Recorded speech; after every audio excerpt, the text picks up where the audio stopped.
बुझे त नि कि बुझ्नु पर्ने बुझाइदिन्छ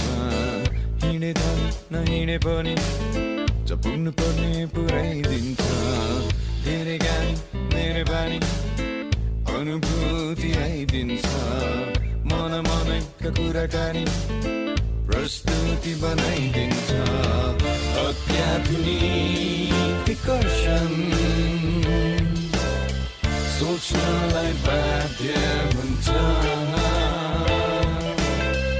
अत्याधुनिक विकर्षण चिन्ता साथै लिन्छ